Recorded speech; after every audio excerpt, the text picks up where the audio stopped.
Hello and welcome everybody to Autistic Radio, the live broadcast on Sundays. We'll be joining Harry in a few moments with the 555, the Facebook discussion. If you want to look at our Facebook page, you'll find it, autisticradio.com. So that's Facebook.com/autisticradio.com.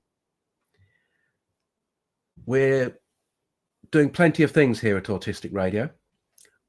We're presenting at an upcoming conference for the professionals who are trying to reduce the amount of restraint that's used on autistic people and people with learning disabilities and other people who are under the care of professionals in institutions. So we will be presenting the Autistic Radio model there in a couple of weeks. It has an association with ABA as well. So we're hoping that if we keep a dialogue going with ABA practitioners here in the UK, it's possible that it will have a small amount of influence on them. We also have podcasts that we develop. Very soon, we have a podcast which is an introduction to GR Robertson, who, when you hear it, you will be quite amazed at the autistic person who found out about themselves later in life, and they're also the background in music, working with the Rolling Stones and other different artists. I have a podcast coming up to record with a lady who commented on our social media asking why the autistic community does not seem to be standing up for the Jewish community and showing some disappointment in the autistic community.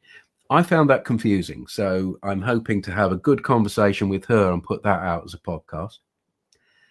And also in edit at the moment, we have a podcast with the two professionals who discussed the difference between ABA and floor time. So an alternative to ABA, two parents, two educationalists, two doctors speaking together through Autistic Radio. I found that conversation very enlightening. So I hope when the podcast gets out there, you'll find that enlightening too. So thank you to Autistic Association, the charity created by autistic people to support Autistic Radio. And thank you to everybody else out there who is either listening to us or willing to take part with us. If you're somebody who's willing to take part, get in contact. There's always space for you. And as it's time now, let me pass you over to Harry. Harry, are we ready to do the 555? Thanks, Jules. Good evening, everyone. This is Harry's Facebook for Sunday, the 4th of May, 2025, which is the part of the 555 Spectrum Voices Conversation. And this is where we share Facebook posts that's shared on the Autistic Radio's Facebook page and the discussions that come from that. So we start with the first post, and it's from Embrace Autism, who are a mental health service, science website and diagnostic centre. And they do research-based information and empowerment by autistics for autistics. Embrace your advantages. And what they've shared is about autistics work hard. And what they're saying is autistics tend to prefer doing work and pursuing interests over socialising and are prone to do work for lesser rewards. This has both benefits and consequences. And the link that goes to is a research that was published on the 2nd of November 2018, and it was updated on July 13th, 2024. And it's called Autistics Work Hard. And I'll just share the introduction. And it says that clinical observations indicate that autistics may have reduced motivation to seek social interaction, yet a heightened motivation to expend effort in the pursuit of certain non-social stimuli. In other words, we tend to prefer doing work or pursuing interests over socialising. But also, we expend effort on our pursuits for lesser rewards, which is a double-edged sword. We are more likely to pursue interests despite fewer rewards, but because of this, we make ourselves vulnerable to be taken advantage of. What's people's thoughts on that? Well, I have an immediate thought on that, and that is about being taken advantage of.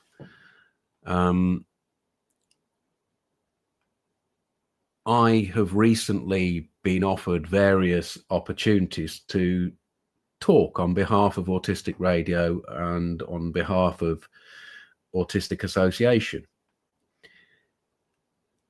And because I can pick and choose, I always respond asking whatever organization to make a donation to the charity if they want to use my professional time, which I could use to work in my business and earn money, and they want me to speak with them or present at a conference, I'm happy to do it for free as long as they are paying something towards the charity. Recently, we were offered quite a small amount by one of these organizations, and I responded that it would be lovely to take part, but as far as I knew, there were two versions of being invited. You either were invited and then given pocket money, or you were invited and paid a professional fee.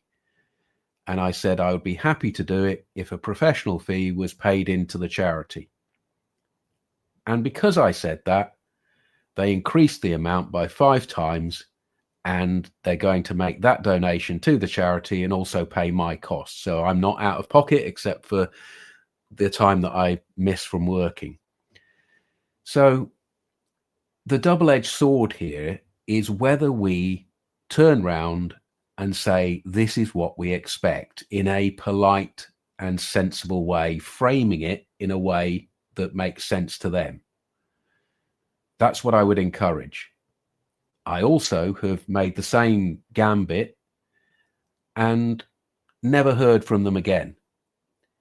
And those organizations, they're just not valuing me. And if they're not willing to pay a small amount to the charity, I don't believe that they are valuing the input. Saying that they do value our input, but not putting a money figure on it, is not good enough.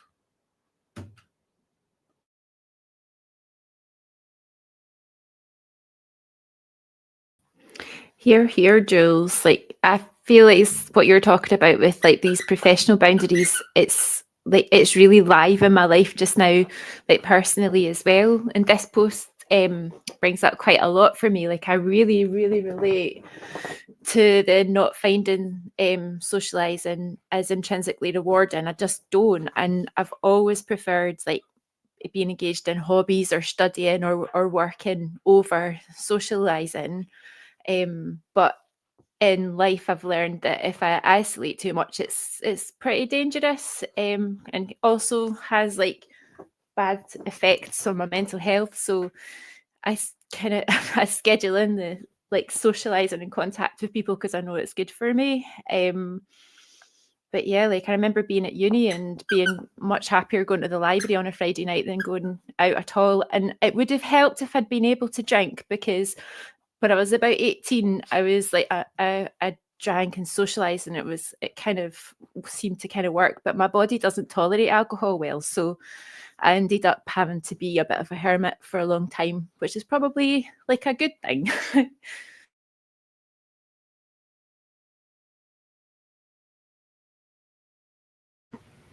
What it reminds me of is my own enthusiasm to get on with things, especially if it's something that I'm really interested in.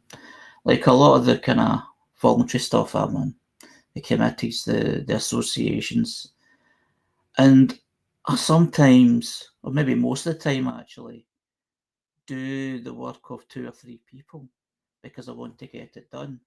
And it's not because I'm actually stepping on somebody's toes to do that. It's actually either supporting someone or there isn't someone in that position to do it. It's a bit different. Well, it isn't. It's voluntary anyway. And I get plenty of plaudits, plenty of compliments. But it just feels good doing so. But what you need as well is you need to feel appreciated and you feel that you've done something worthwhile. So, yes, digressing a little bit, that's what it responds to me. And I think that's what actually puts me off actually getting employment. Because if it turns into a job, the enthusiasm might wane, because when you've got a job and you're getting paid to do a certain type of task, I don't know if I could actually do that, because my mind wants to do a lot more than actually just a simple task, if you know what I'm talking about.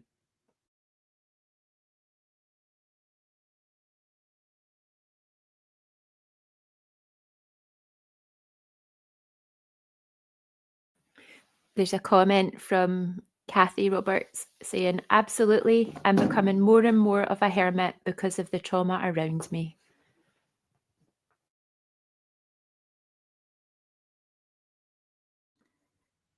Just before we started the broadcast, I was speaking to Jules, and I was speaking about how I was socialising this weekend. I was socialising on Friday. I was actually in Glasgow in a noisy coffee shop, busy as it would be, and in a bar as well. And I enjoyed it. But then I enjoyed it a lot more when I was home, and because I live alone, so it's like I've kind of talked about it before. It's just this sort of kind of respite, and I wasn't planning to do anything the next day. And if I wasn't going to be speaking to anybody at a considerable amount of time. So it's kind of resting, and in doing that, it gives me the opportunity to do some of the work that I do, and I do it at my own pace, but I get it done, I get it out of the way. I'm saying get out of the way, I don't mean it like that. I can enjoy doing that. But what I was talking about is, see, this kind of hermit thing that you may feel sometimes it's too much and you're not getting out at all. I mean, that can happen, that can be the other side of it. But it's just talking about the kind of positive side of being in the house and not going out for a day or two, and not having to go through the energy, or using the energy to communicate. I can communicate. It says when I'm communicating verbally and you're speaking to someone face to face, as we've talked about before, that's a hell of a lot of energy to go through.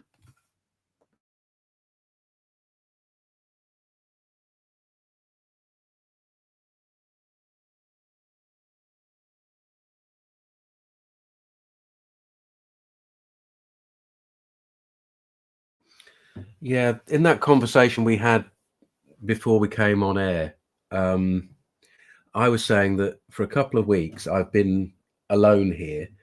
My wife and my daughter have been away in Italy doing their own thing, and it was a lovely thing. It was a lovely thing that the only two people I spoke to was an employee for a very short time and the vegetable man in the shop opposite for a very short time. And the rest of it was all just taking part in podcasts. But it does worry me whenever we come across people who say that they're becoming more and more of a hermit or more and more isolated, that it can go too far. Because I know, for me, I need my own solitude, but I also come across people who have let that go so far that they can't come back to socialize, and it worries me often.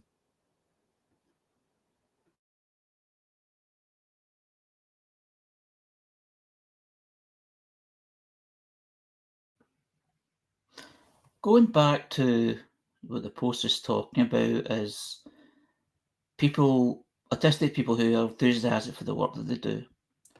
and the vulnerability of it. I mean, the example you were talking about is, ourselves, the charity, the organisation. People other organisations trying their luck in terms of how cheap they can get us, because they're getting us involved. So why would we want a fee? Although we can stand our ground and say, wait a minute, treat us professionals. We've got something to do. We've got things to add. Take it seriously, basically, while I'm rambling. But a lot of people would be taking advantage. And the things I'm thinking about just now, there's a lot of services are getting cut locally. Probably over the UK, actually. But I'm saying locally because that's what I know. And you'll get things, for instance, like grass cutting services is being cut from the council.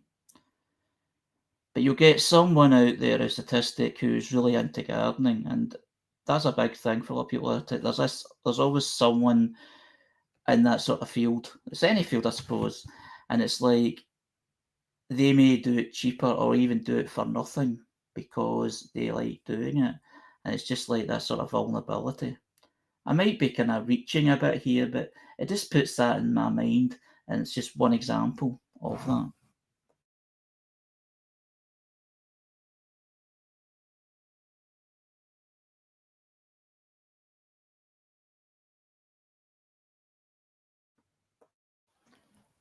There's a comment coming from Facebook from GR saying, when I look back, the jobs I enjoyed and thrived in were those where I was left alone or worked alone. Yeah, totally get that.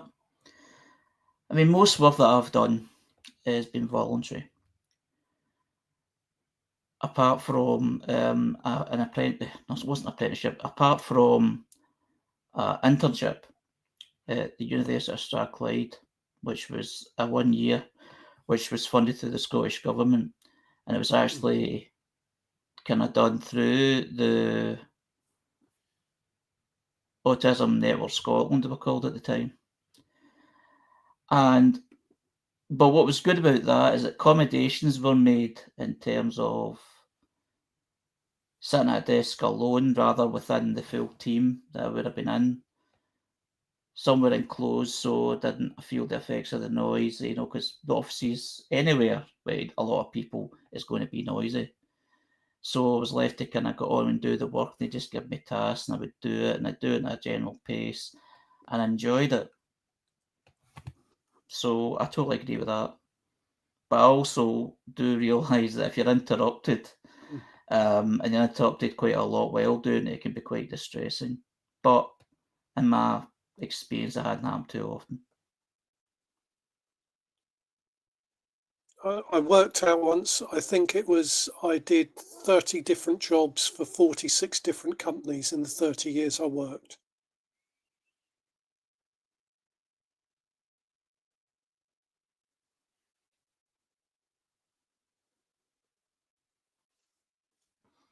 What kind of work did you do? Well, I always say the only jobs I haven't done is Doctor Who and the Pope.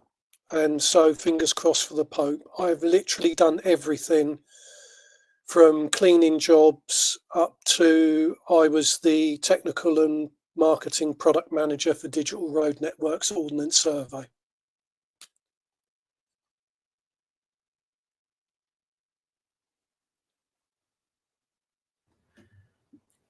There's another story in here, GR, though, isn't there?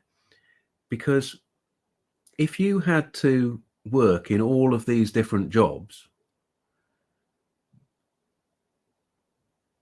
something was meaning it wasn't possible for you to find your own niche in there to stay long enough. You're demonstrating an incredible amount of enthusiasm, skills, adaptation, because you're getting these jobs, you're being able to do them, but something is not allowing you to stick there. So potentially that means that the organizations you're working with are not valuing well enough. Or am I reading too much into it?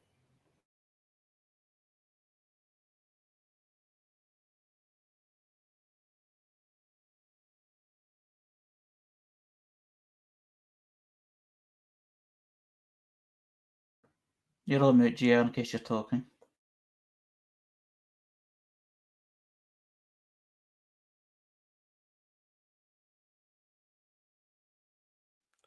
Sorry, I did 4 years in a builder's merchant's yard, and then I did 8 years as a labourer, and they were my 2 longest jobs. And I was at Ordnance Survey 9 years. And there's a lot of, after Ordnance Survey, where I was bullied out, I had my confidence was gone. And I just went from job to job, and sometimes I'd be dismissed after a short period of time, or I would just walk away after even just a day or a couple of weeks. That's just the way it was.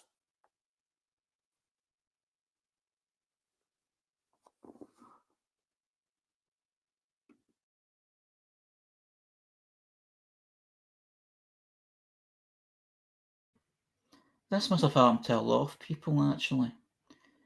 A lot of people, autistic people, who are really good or could be really good at a job, is forced out because of the culture you're up against, or because this so-called society we live in, there's a sort of kind of normal average person that you're measured against. So if you behave in a certain way that's too far away from that so-called measurement, you're looked upon as odd, insubordinate, whatever.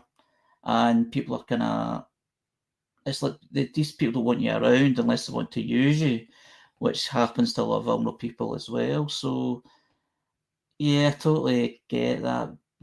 You know, I haven't had that experience myself, but I've heard a lot of stories like that. And it's not just autistic people, but a lot of autistic people have been affected by that.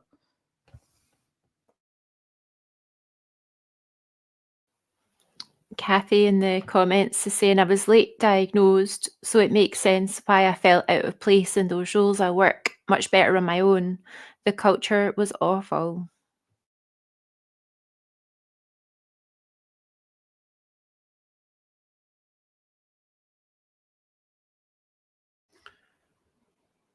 I haven't had many jobs, but I relate to you, Kathy. The only way I managed to make any kind of inroads into the world of work was the very difficult route of being self-employed. I was not self-employed by choice because I wanted to be a multimillionaire or one of these other aspirations that the conventional society have. I just couldn't work within the structure that was offered by the working environment. So what the actual world of work misses out from is our talent because of the way they structure.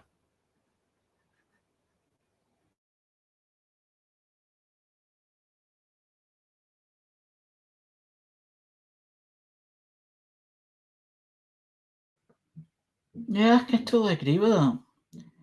And I kind of listen to some people talking about even places like councils and health boards and all that, and they talk about how things aren't working the way they should. And I'm talking about structure. I'm talking about something that's meant to go through a certain way, but it doesn't because people are either lazy or people just don't know how to do it. But if somebody was autistic in there, they would actually lead the way in many ways. I know that sounds a bit simplistic, but that would certainly help. But these sort of environments you're kind of put off because, not because of the work, it's about people around you and how judgmental these environments would be if you're not so-called normal or so-called acceptable behaviour, or not just as behaviour, how you look, how you dress, how you even identify yourself. It's just, there's just so much that comes into play. And people have said to me, because I've kind of struggled to get work, is that the best way forward, if you've got a niche, if you've got a talent, a skill that you're aware of, is the self-employment route. It's not a dead easy route, but it's a way in because it's about yourself rather than trying to fit in within a structure such as, it doesn't need to be something as big as a council or a health board. It can be even just a shop somewhere. If you don't fit in somebody else's environment, you're never going to be able to do the job that you really want to do. I mean, if there was a right environment, you could do without any problems. Kathy in the comments says, same here, self-employed because I'm unemployable here due to my disabilities. Self-employment can be quite simple. You don't necessarily need a shop or a shop front even. You can work from home. It can all be minimal. But at the end of the day, you're having to do it all, which is a great pressure as well. And there will always be external forces and influences that want to pick at what you're doing and try and judge it. If you're wily, you can figure your way through that maze. But it is very much a regular option, I think, for people who assume, think like us. Because I'm trying to find a common thread here. It's like, do people actually like work? Do they want to work? Is it forced upon them? You have to do it to survive. Are there alternatives? All those questions, these fundamental aspects of life. There's a phrase which goes with self-employment, and it's usually on bank adverts when they're encouraging people to be self-employed, and it's being your own boss. And it's bollocks. For those people in the United States, it's crap, shit. And the reason it's crap and shit and bollocks is because you are never your own boss. I'm self-employed at the moment, and every single one of my customers believes that they are my boss. So everything that you have to do with a single boss, you have to do with those customers. The only difference is that every now and again, I tell one of those customers to go and stick it. And I've still got the other 99% of my customers left. But if I do that in the normal way of things, I'm cutting off the only income I have. So being self-employed can be spreading your risk against which neurotypical person doesn't like the way that you deal with them. Yeah, if you use online selling platforms like Amazon and eBay, you have what's called what is it called again? The percentage thing. Oh, the phrase is gone now. It's the judgment of, it's what people think about you. So you get a rating. And so somebody feedback, kind of, yeah. But yeah. So no, I've just totally lost it now. But anyway, in a sense, I was subcontracted to eBay and Amazon and these platforms. So what I see as going on there was I was piggybacking pre-existing situations. Capitalism itself, it's a bit like the market trader or the stall holder. You can't just go out in the street and sell stuff. You need a license to a certain degree. You need to sign things and pass things. But if people have already set that up, you can then, for a fee, get involved in their game. So that's one route.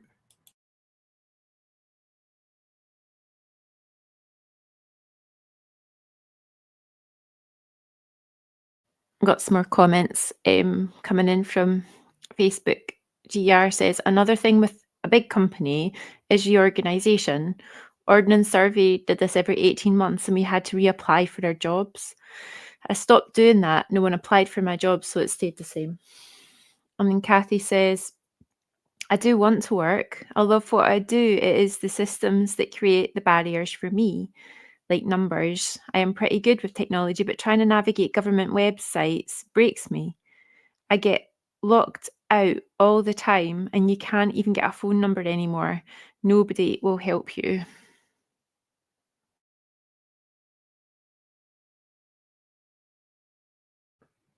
Yeah, that's very true.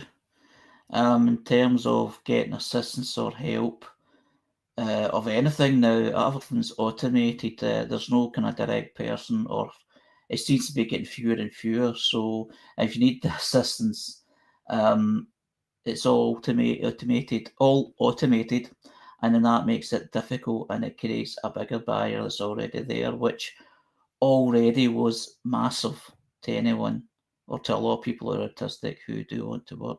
Totally understand that.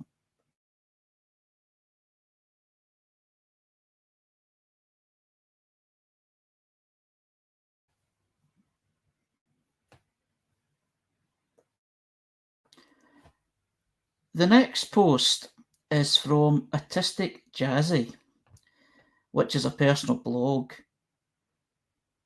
Hi, I am Jazzy. I have level 2 autism and severe ADHD and mental health.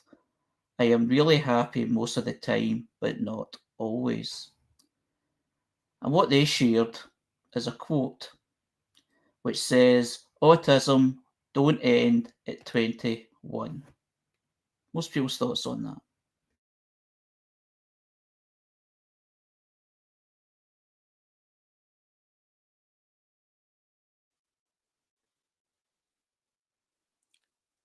I personally, I was diagnosed at 53, and I've not really had much support. And I think it's because it's if you manage to make 53 years without any support, that you're going to be okay.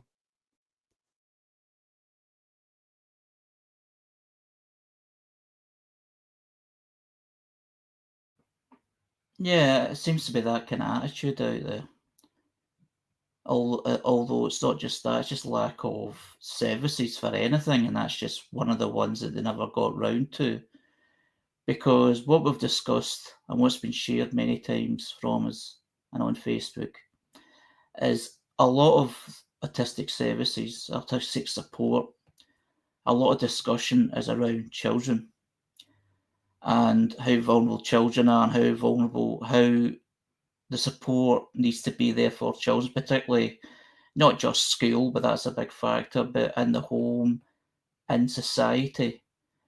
But when you get to a certain age, sometimes 18, sometimes 21, sometimes a lot older than that, as you've just said, GR, it's like you're an adult and there never seems to be anything available.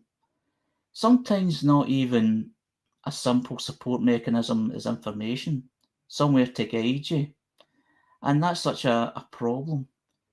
Because a lot of people will be late identified, diagnosed because of the way it comes about. I mean, there's people that I'm aware of that find out they're autistic because they have children, and one of their children or all their children are autistic, and they kind of research to see where it came from.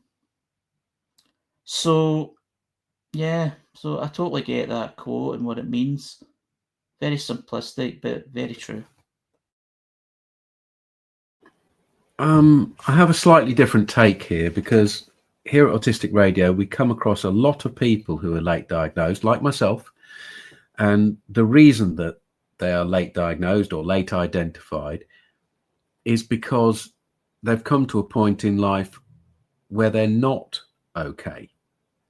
And the identification is something that leads them to a better place where they become okay.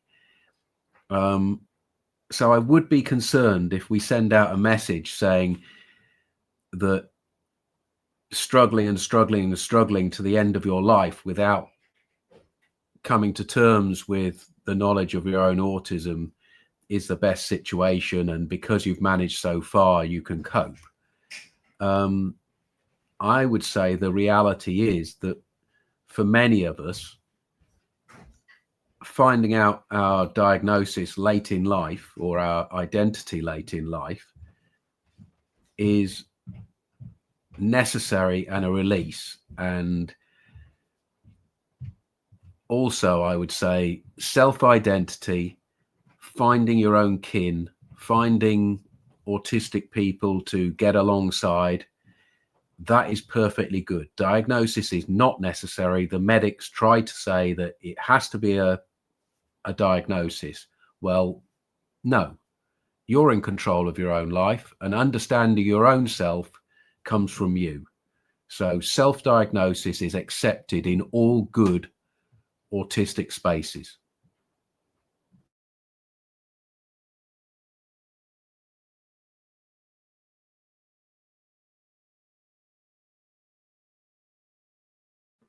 Yeah, it's good to put a more positive slant on that and a different kind of perception on that. Sometimes you can get caught with the one sort of trope because you've heard a lot of different experiences, but the same sort of experience, which is negative.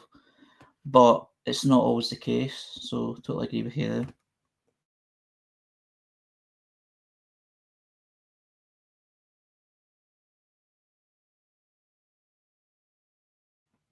One thing I do remember is, must be quite a bit of time ago, maybe 10 years ago now, there was actually a local support group, Vale Leaving Asperger's Centre, I think it was called.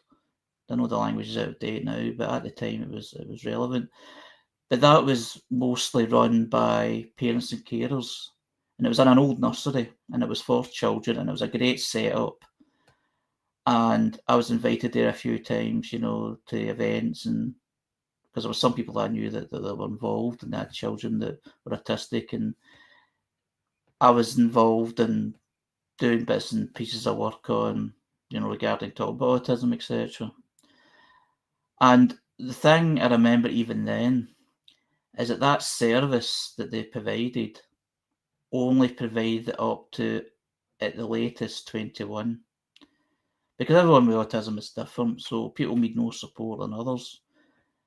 And I can remember them actually intending to invite me to come down to give a kind of adult perspective and what's the way forward and my life as a positive example of being beyond 21 and what I've done and what I've been involved in and experiences I can share, good and bad. So it just kind of brought that memory back. It just showed that at the time. Thinking beyond that age of 18 and 21, it's just like there's many people that fall off they just fall through the net. But as I said before, there's people who go through life and they're not identified or diagnosed until later on, and they've coped well enough. And it actually helps them when they find out that information, because it answers a lot of questions for the times in their life it has been kind of not so good.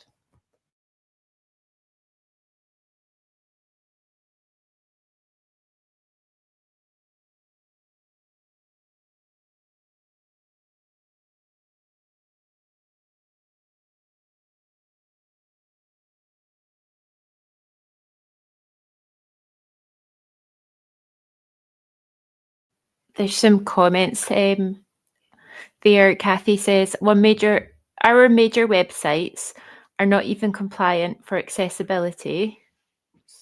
And then someone said, I think if we have a critique of the system, then that is our job. And Kathy says, 100%, especially with the financial barriers, it is thousands of dollars here.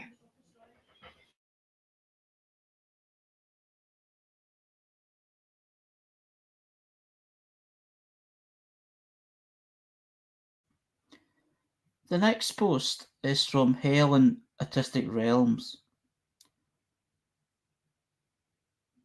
And what they've shared is, for too long, autism has been explained from the outside.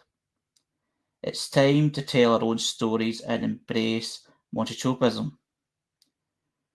Explore our map of Montretropic experiences, free open source training and collaborations with STEMpunks. And there's a link to a newsletter and there's a link to the training. And what the training says, from the picture, map of monotropic experiences, Reframing Autism Through a Neurodiversity Affirming Lens. And it's created by Helen Edgar at Autistic Realms and Ryan Boren, Nora Hobbs and Chelsea Adams of Stimpunks. Free training for professionals, families and community groups to support autistic people. And in looking into the introduction of this, it says that at Autistic Realms and Stimpunks, we believe in telling our own stories and validating each other's experiences. The Map of Modern Tropic Experiences are a collaborative project by Helen Edgar, Autistic Realms and Stimpunks Foundation, Ryan Boren, Nora Hobbs and Chelsea Adams, created by and for autistic people. I created the original map in 2024 as a reflection of my own monotropic experiences. This was inspired by Gemma Corrall's A Map of Procrastination. We have developed this further and are offering a space for everyone to reflect on their authentic identity as autistic and ADHD people and discover how embracing the theory of monotropism may help develop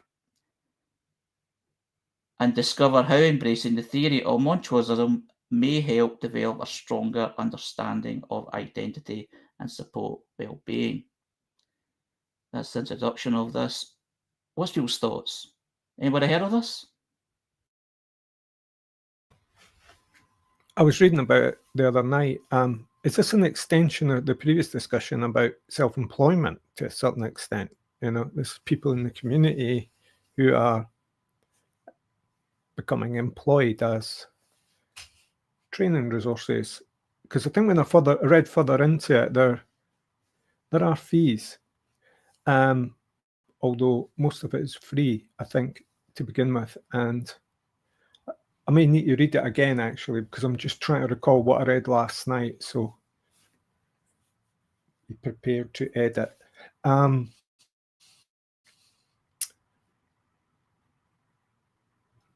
Yeah, and I kind of like these people. There's a lot of things I've been consuming since I got my diagnosis, and these people were part of it. But, you know, it's very fluid.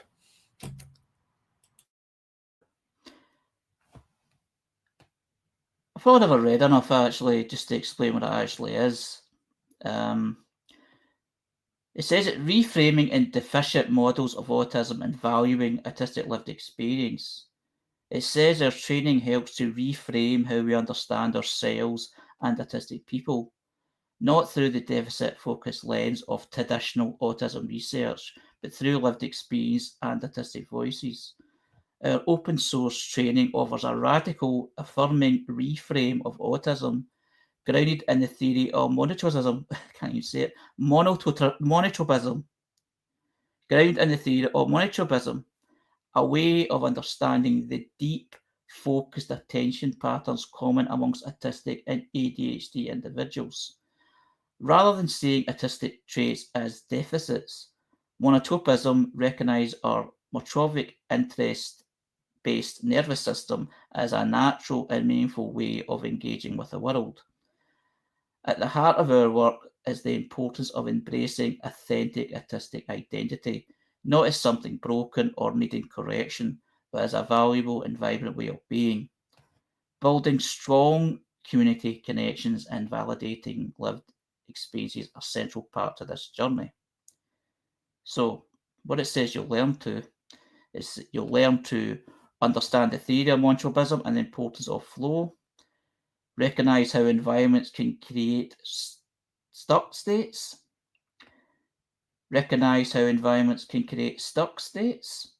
explore the detrimental impact of neuronormative domination on autistic well-being, create flow supportive environments where all minds can thrive, understand intersectionality and the double empathy problem for deeper inclusion, and celebrate authentic autistic identity and the strength of community storytelling and shared experiences.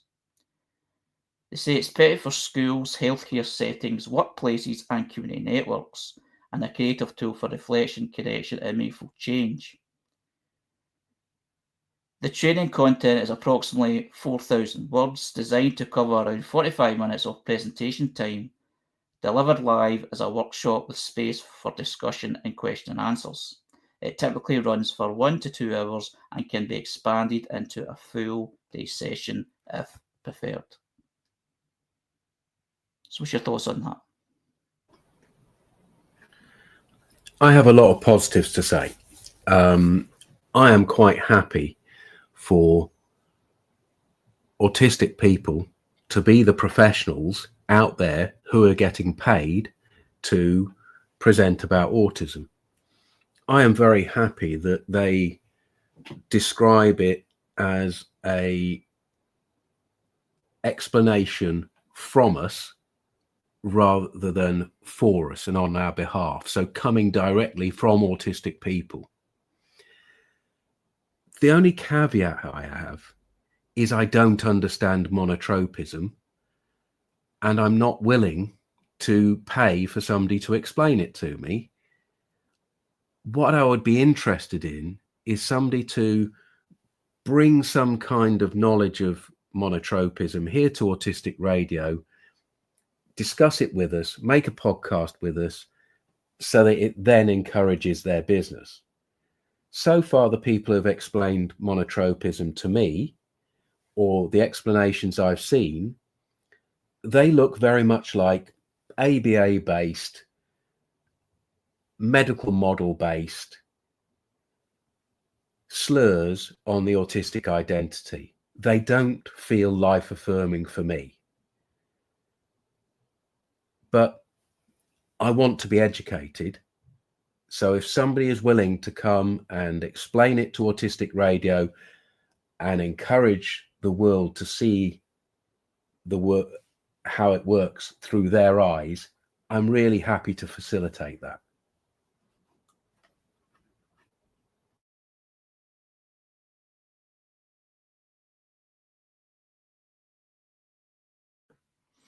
Yeah, I get what you're saying, because I was kind of, while I was reading it, and reading it aloud, obviously, for this podcast, I was trying to kind of work out what it's actually meaning, but it all sounds positive and promising. But a further conversation on what monotropism is, would be beneficial for us all, I think. Not just for us, but for everyone, I think.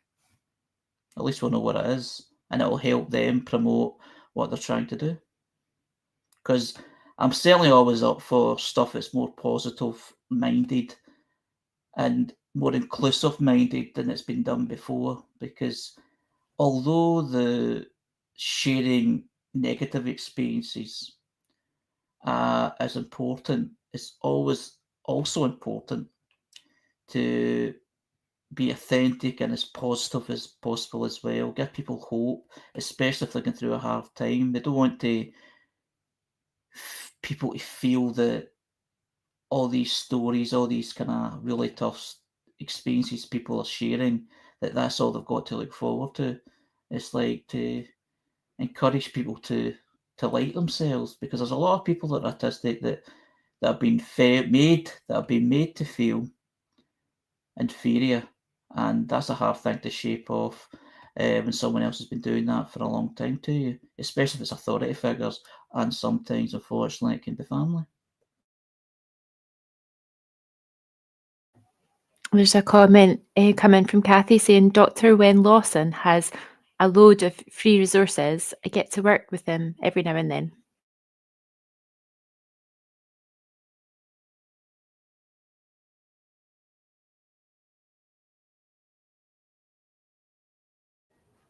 Well, Kathy, I'm confused about monotropism. Some of the people who've described it to me, it looks a bit culty. It looks a bit like somebody is forcing a metaphor on the rest of the community. And I need somebody to come and speak to me and explain it in a way that I can understand and get behind it. At the moment, it looks very negative to me. So I need somebody to come forward. And if you can encourage that, that would be brilliant.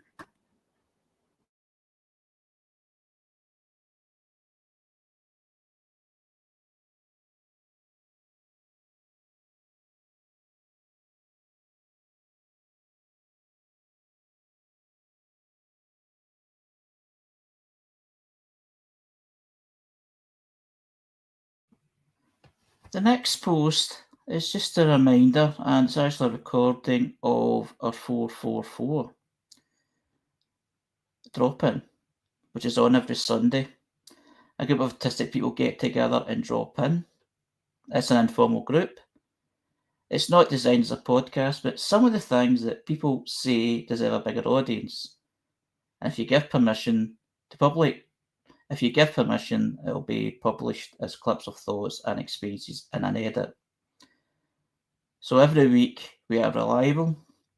Autistic adults drop in to discuss what's on their mind, supporting each other through shared experience. And the edit that was shared gives a flavour of a slow, gentle conversation, but of course there's long silences which is taken out. And to tell you that there's long silences doesn't mean you need to feel uncomfortable, it's just a natural thing. So drop in any week you like from the link that's been provided, and there's no booking or appointments, and there's no cameras, it's audio only. You can even just do text. And silence as well, you just want to join and just listen. That's what it's all about. So I just thought I would share that. What's people's thoughts?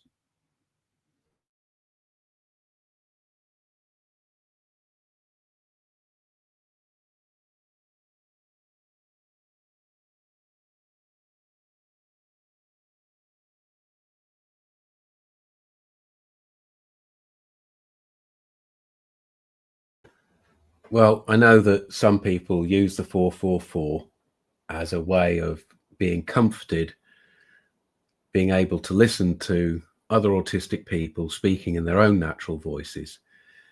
So all these different people in different countries around the world having that opportunity, I think, is a great project that we create here.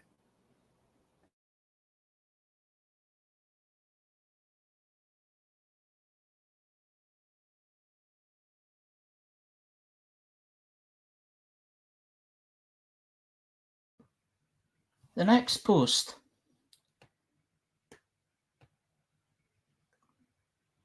The next post is from Artists and Autism and Friends, which is an arts and humanities website sharing of art and encouraging the artists who are on the autism spectrum and others who are differently abled.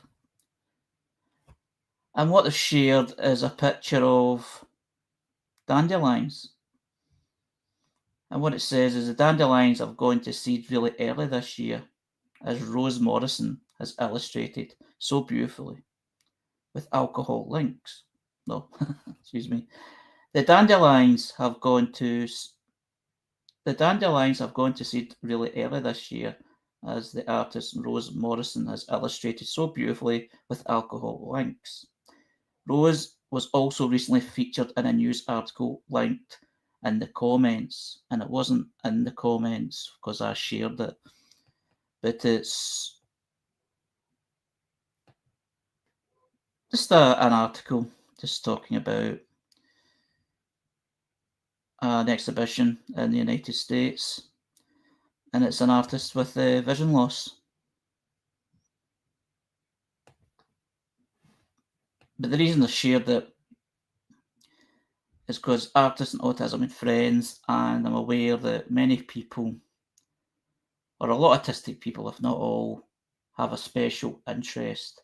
And it's usually something like, it can be music, it can be writing, it can be art.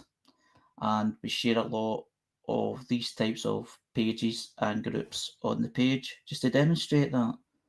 Especially very talented people, and it's nice pictures as being shown on the page. What's other people's thoughts?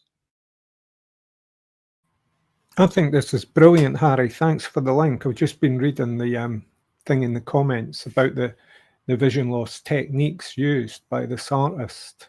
So that idea of being able to still do things you want to do, that you like doing, even if your senses are beginning to fade, would normally make you think you couldn't do it anymore, but there are ways, and it's very intriguing, and I need to get some depth of thought.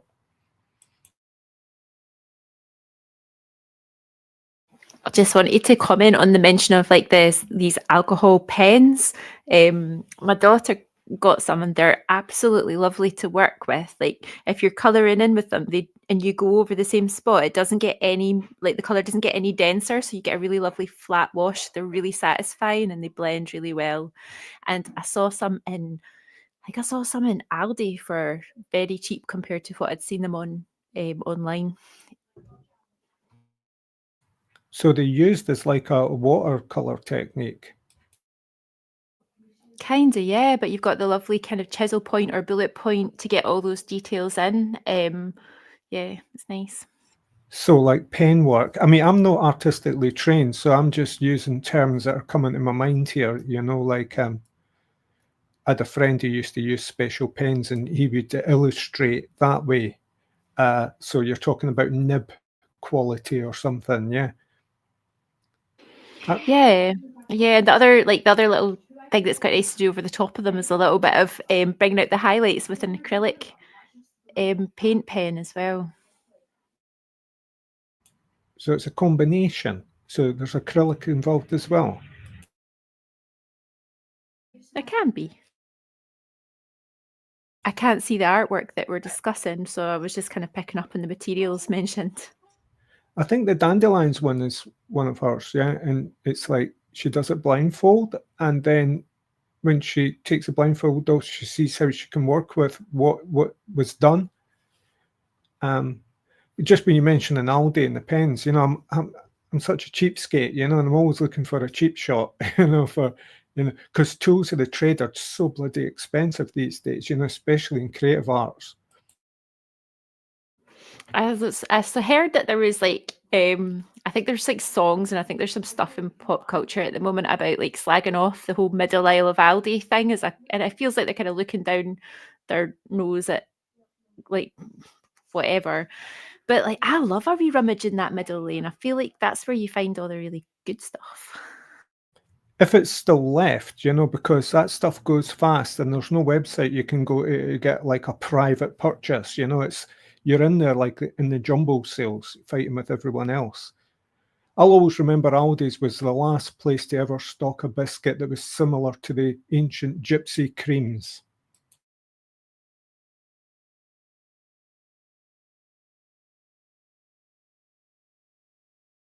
I wonder if they've been renamed.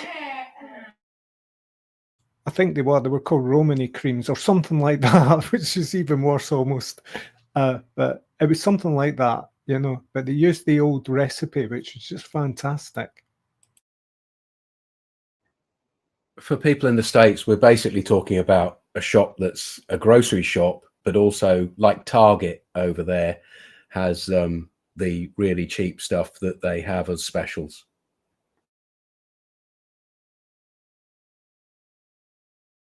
Oh, and we veered a little bit into biscuits as well, and I hadn't realised that how pretty British the biscuit thing is. I was speaking to somebody from Finland a while back, and we ended up in this huge conversation about all the different biscuits available and how you could dip some of them and not others. And yeah, it's like there's a whole load of biscuit lore. Have you got contacts in Finland? Interesting. I had a contact with someone in Finland, but they thought I was psychically attacking them, and it just got awfully complicated because I definitely wasn't.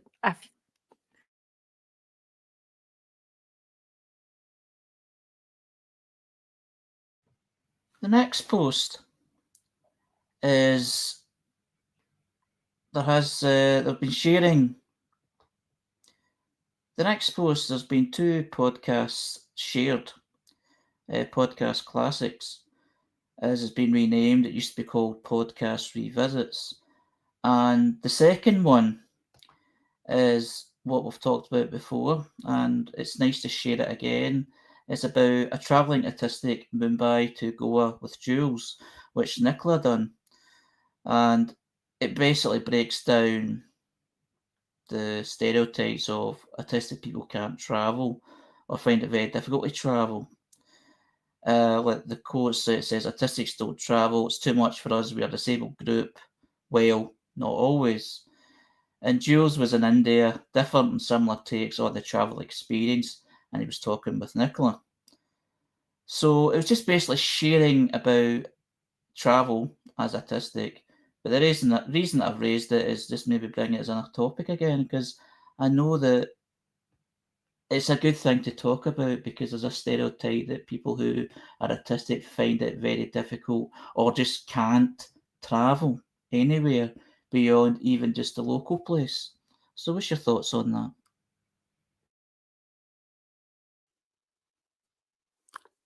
When I was a child, I got terrible travel sickness. And my parents loved to go on coach trips in the summer, and I was just sick all the time. But after I was 16 or 17, I seemed to get over it.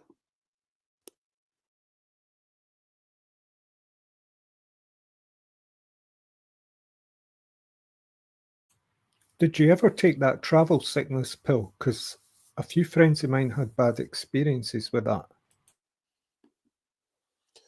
No, I mean, on the bus, I would be ill. Coach trips, I would be physically ill.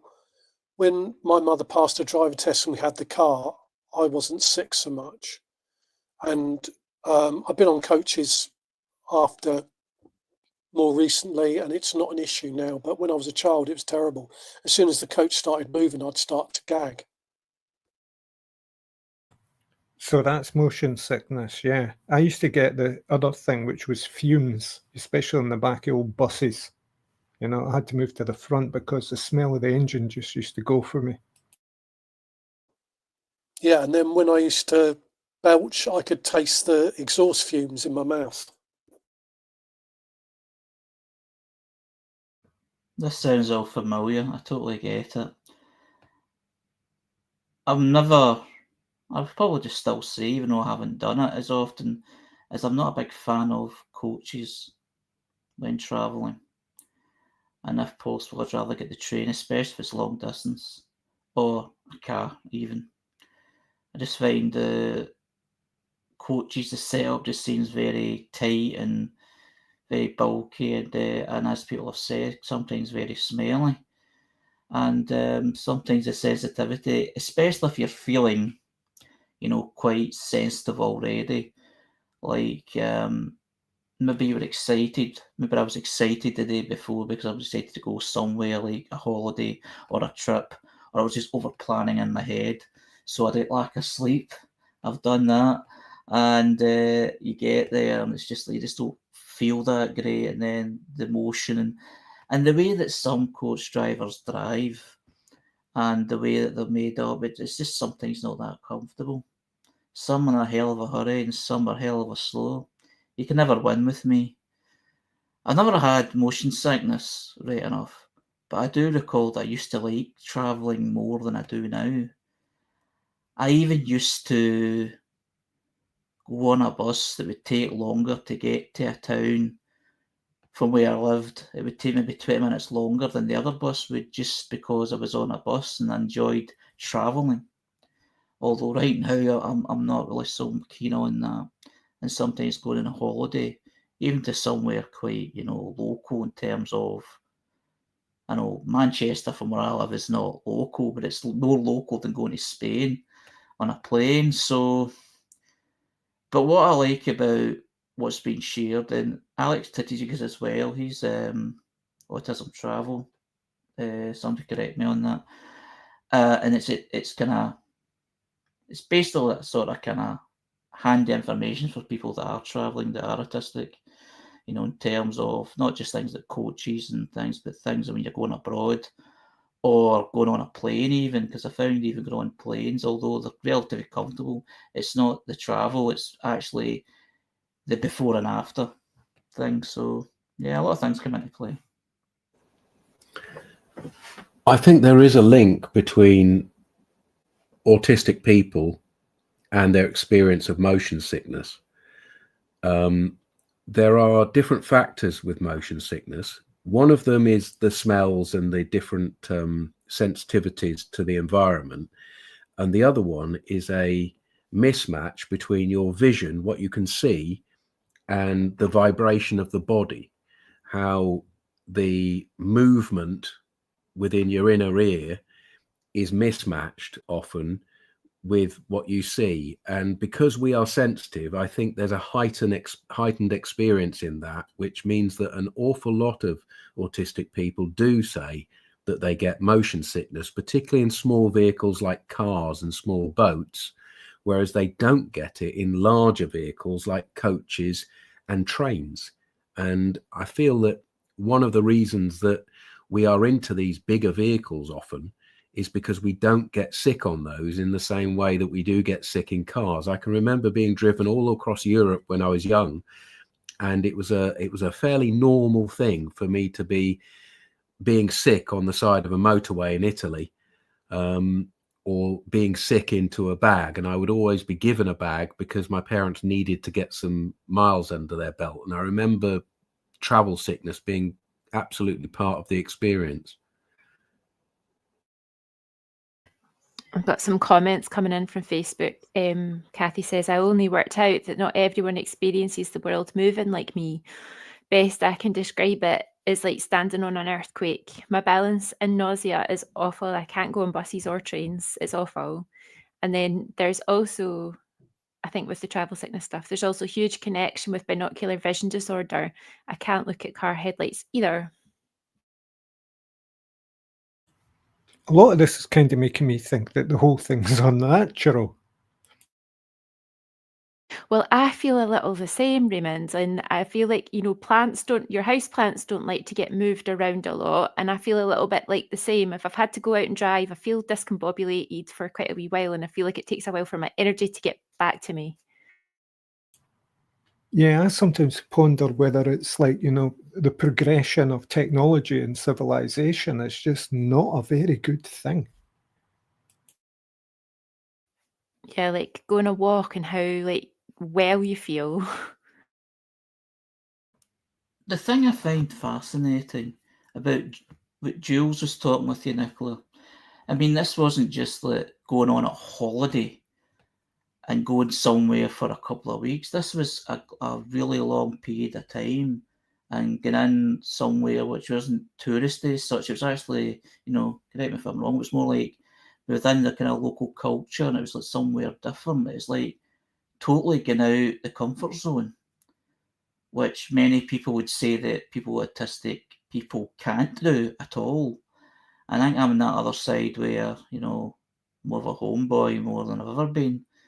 And to travel even to Glasgow, which is only 45 minutes on the train, really, takes, you know, still takes a bit of preparation just to prepare myself to be sitting on a vehicle just for 45 minutes amongst like the public.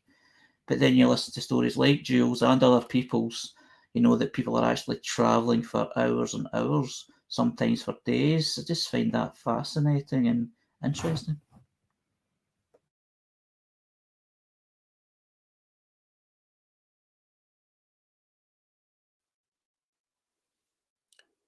I found, because I tended to go to the same cities, that once I'd been there once and I'd mapped it because I would walk around, I wouldn't have a problem.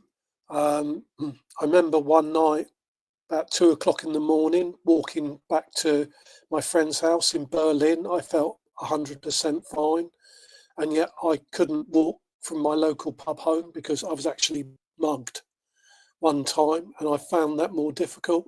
But wandering around Amsterdam and New York, San Francisco was fine because I'd been there a couple of times and I'd mapped it out.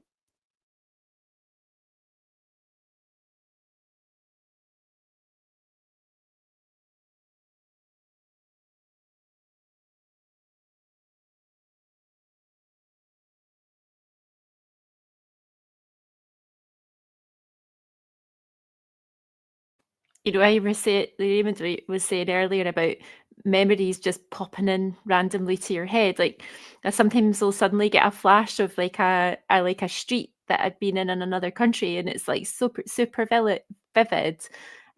I never was able to take many photos when I've like been traveling. It just was like another step too far, and yeah, being there and then stepping back to take pictures and things, but they're in my head, and every so often they'll just like I'll just see like an old scene and I'm like, oh yeah, Vienna. I get dreams like that. I'll get on a local bus and end up somewhere, somewhere abroad, I've been, or, definitely where that bus does not go. Like, I actually started to think, I feel like it might almost be, just the sort of trauma of overstimulation. I think there's a lot of my life that good and bad, that I just didn't process. And so it kind of like just comes back to me when my brain's finally gone, all right, okay, now we're ready to process that holiday you took 20 years ago.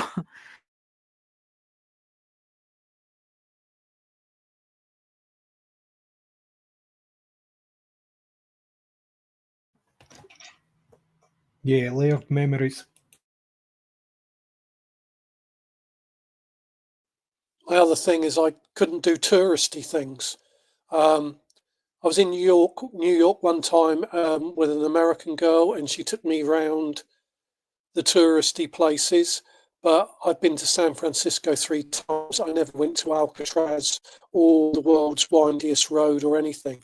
And it was music and films. I tended to walk round to record shops, and in the evening, if I wasn't going to a gig, I'd go to the cinema.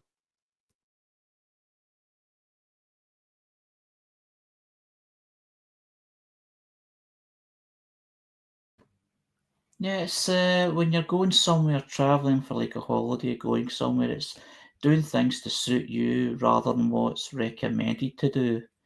Because a lot of things have been sold, obviously, because they're trying to get you to buy something, like a tour or whatever. And a lot of that does sound boring.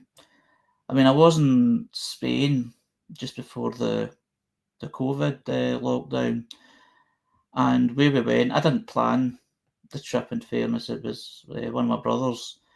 But what he'd done is we went to near Benidorm, but not actually in Benidorm. We went in somewhere a wee bit quieter. And so it wasn't that touristy as such. And I'm so glad that he did that, because I don't think I'd been that keen on the full-blown touristy thing.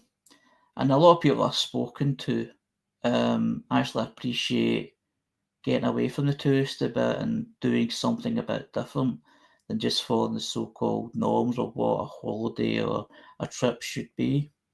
So I totally get that. Do what suits you. That's what it's all about.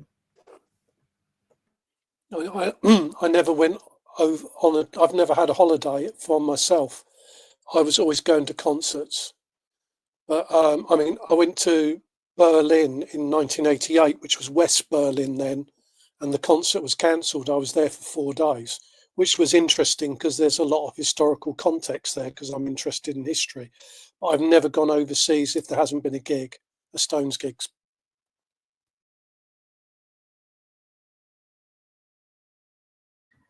So that's how my brother's kind of done trips in the past as well. It's like he's writing his music, he's a musician as well.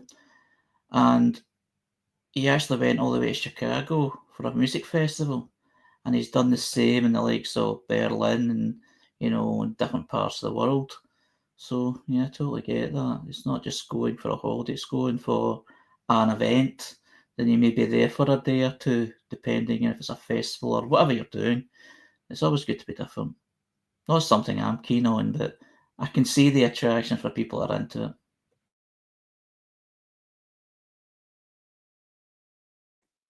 Yeah, I mean, 3-day trip, Chicago, 1 gig, 3-day trip to New York, 1 gig. I mean, it was hard with the jet lag, but I mean, I found flying fine, but I used to literally walk, barely able to stand, get on a plane. I was so drunk, so I could cope with it.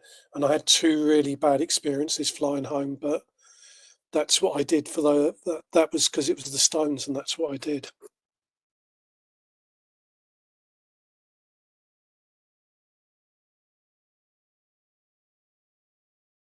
Kathy in the Facebook comment says, I saw almost nothing in London.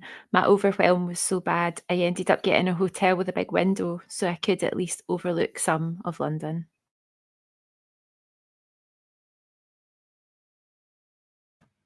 Can you remember actually doing that in Blackpool? Not staying in a hotel, but it was my sister's 40th birthday kind of celebration for a weekend, and most of us was down there. And one of the things we went to was the sort of local theme park, which I've been there many times before and I've enjoyed. But it was just one day I just didn't feel up to it. I just felt oversensitized, just for whatever reason. Maybe it was hungover. And what I did is I found a safe space just to sit. And then people that were going on different rides or whatever, can just come back and sit with me. When they come back, just have a blather. And it was just basically, I sat there for hours and they couldn't understand it because I obviously paid the ticket to get in. I can't remember how much it was, but it would have been a lot of money. And they said, you paid all of that money and you didn't do anything. But I kind of felt satisfied anyway because I was out with my family, had different conversations, and there was a safe place I felt I could sit in a seat somewhere, have a coffee, and there was a bit where there's a kind of water show that happens every like half an hour or something with music on, and that kind of happened, and that was quite it's quite stimming actually. So I found that quite beneficial. It's just some people just don't seem to get. They feel that you've got to do something, and if you're not taking the full advantage. But see, if you're happy, or even if you've had a hard time, if you found something, even just a view of a window, it can be beneficial, and it feels like maybe you have done something at least. But it just depends on how you're feeling. What's that phrase? You can take the boy out of the village, but you can't take the village out of the boy. I mean, something like that, but I'm saying village because I feel sometimes there's a village mentality. Well, at least that's what I have sometimes. And if I'm ever anywhere else, apart from where I'm from, I look for the village, as it were. I'm not a number, I'm a free man. Yeah, so when I was in London, it was all about finding the villages, and the best parts of London experience for me were bits that felt like villages. Like Hackney was really good. Yeah, and it's staying in Enfield is just like a separate borough. So, yeah. I really relate to that. I mean, we started this conversation from the podcast Revisit, and part of the thing I was saying was that when I was traveling there, I wasn't in anywhere that was in a tourist office or an Instagram feed or anything like that. Like you're saying, I was in the most normal parts of places and just finding the small things in that and being fascinated by the small. And what Harry was saying about you can be in this place where everyone else is saying you must go and look at this other thing, but that feels like you're just joining in with the sheep for no good reason, and it's a performance to do it. Whereas if you're autistic and you're using your own senses to take in the world around you, the satisfaction, like Harry was saying there, that you can get from really closely looking at what is around you, like a tree or the monkeys just moving slowly through something, or the rats in the sewage. All of that is fascinating and interesting to an autistic person in a way that it perhaps the general population misses out on.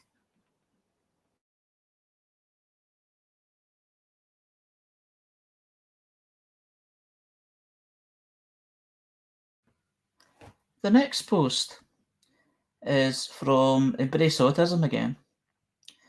And as I said before, Embrace Autism is a mental health service, science website, diagnostic centre, which provides research-based information and empowerment by autistics for autistics. Embrace your advantages. And what it's sharing is about, it's that saying that people say every now and again that annoys a lot of autistic people, saying if everybody is a little autistic. And I think it's a poem. I'll just read it out. It's called If Everyone Was a Little Autistic by Dr. Natalie Engelbrecht, NDRP. When someone says everyone is a little autistic, say, no, not everyone is a little autistic. If everyone was a little autistic, the world would feel more comfortable for me, for my son, for my friends, and for my wife. People would say what they mean, and they would mean what they say. Lights would be softer, and clothes would not have tags. And socks, oh my lord, socks would be different. They would not have that little line that rubs against my toes, not get all scrunched up under my feet. If everyone was a little autistic, I would not need any accommodations, as the world would be made for me. What's people's thoughts on that? Do you identify with it? I Is Dr. 100% agree. Sorry, I'll leave it. I 100% agree with that. I just need to know, is Dr. Engelbrecht the person who does all the autism and ADHD tests online?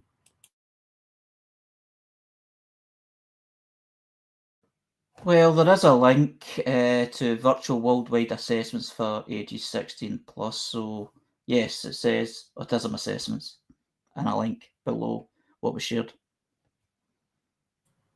So why are these socks that are like stretchy at the top, right, and not tight, more expensive?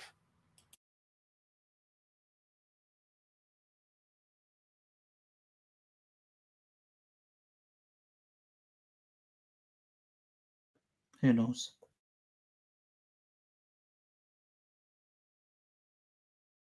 It just feels like such a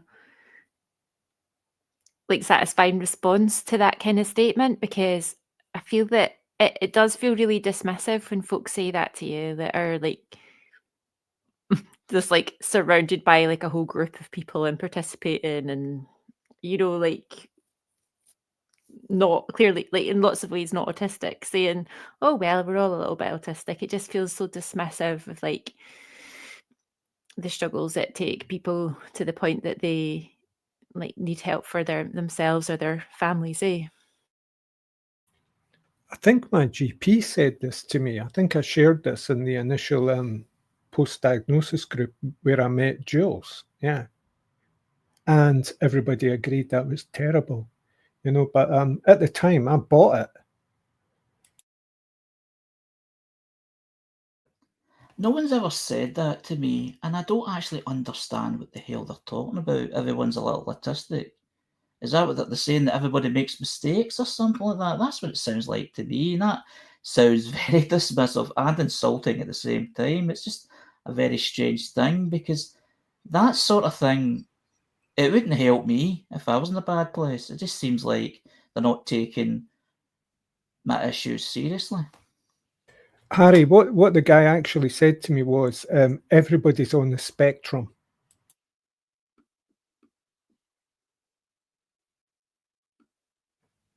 Of course they are. Well, I'm guessing that was a poor communication, saying that everybody is part of the neurodiversity paradigm. And some people communicate badly. And when they say everybody's a little bit autistic, they are ham-fistedly trying to be inclusive, to say, but it's okay, you're human too, just like us, which is also an insult. And some people are trying to dismiss the idea that there is a problem with being autistic and dismiss the disability in it. So there's a whole variation in the way that people use phrases to communicate, and they all, depending on the context, the person, mean different things. So it's not always that it's a negation of our experience. Sometimes it's an attempt to be inclusive, but it's just not something that people are going to accept as a phrase. I'm wondering if inclusivity, which we all seek, is what is commonly referred to in the post-diagnosis training groups as intersectionality. Is that right?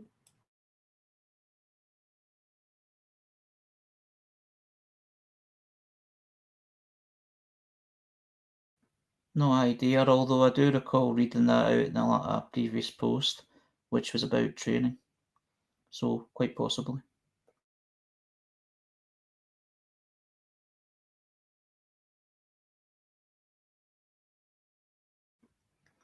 The next post is from Send Station. And apologies.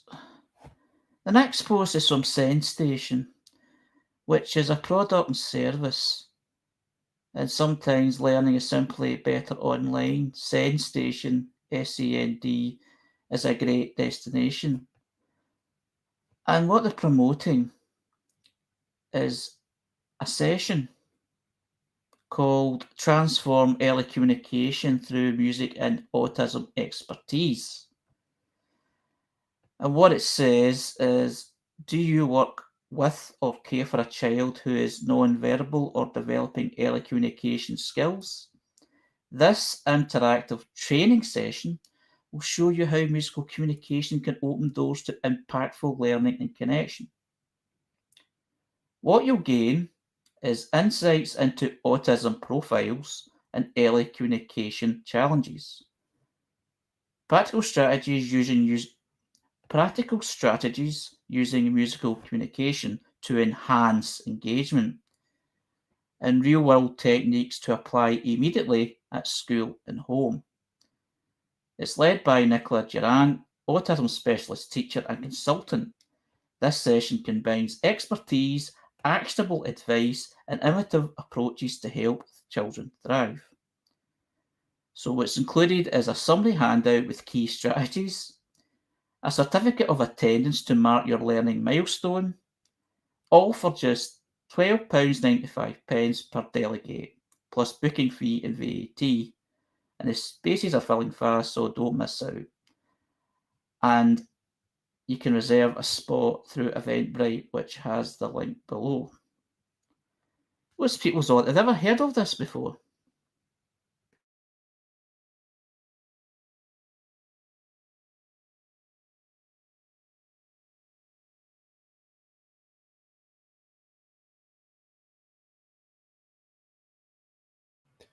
Not specifically in this context, Harry, but music therapy is pretty much a mainstay, isn't it?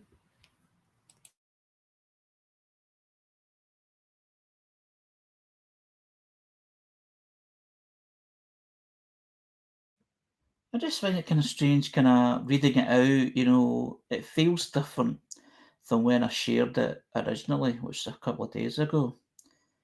It seemed very positive, inclusive, but then reading through it there, it just sounded quite, I don't know, maybe it was the cynic in me, like patronising, because of the language it was using. But it does look like quite a good thing, depending how it's done. Because music is a big thing. Music is a great way of including people, but it just depends how they do it and how they talk about it, I suppose. It's something completely new to me in terms of this way. Aren't these what's the word I'm looking for? Aren't these things a big part of early development education? Because I can remember getting,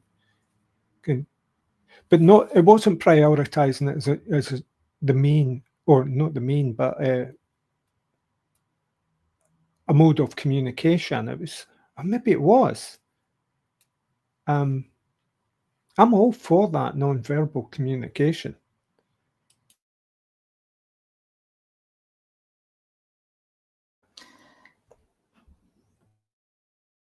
There you go, Jules.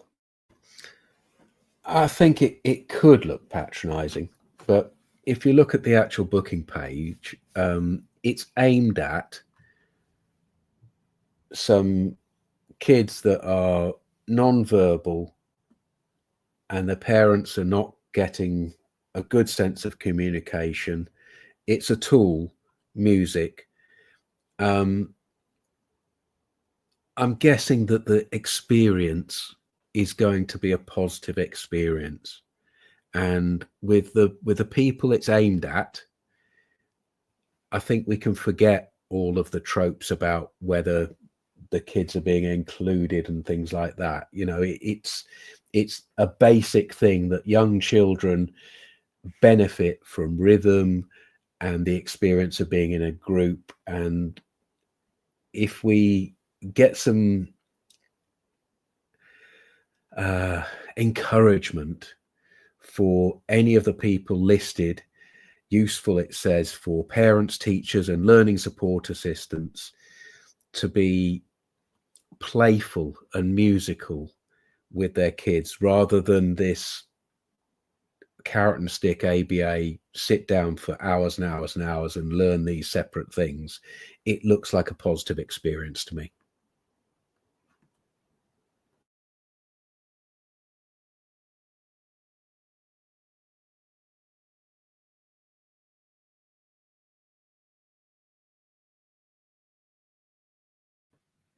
Well, thanks everyone for the discussion tonight.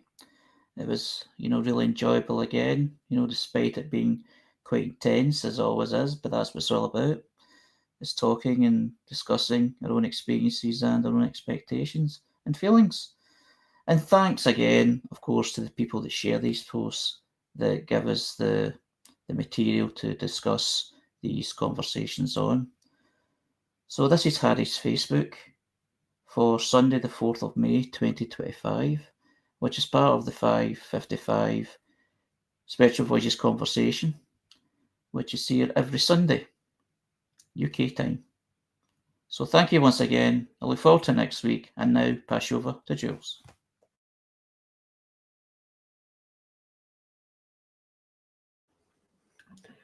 That's great, Harry. As always, thank you from everybody here for putting the work you do into sharing these posts, finding these posts, and creating that Autistic Radio.com Facebook page, which is part of social media, but a safe space to go to. I don't look at anywhere else except your Facebook page. At this point in the show, we talk a little bit about Autistic Association, which supports Autistic Radio and the activities of Autistic Radio.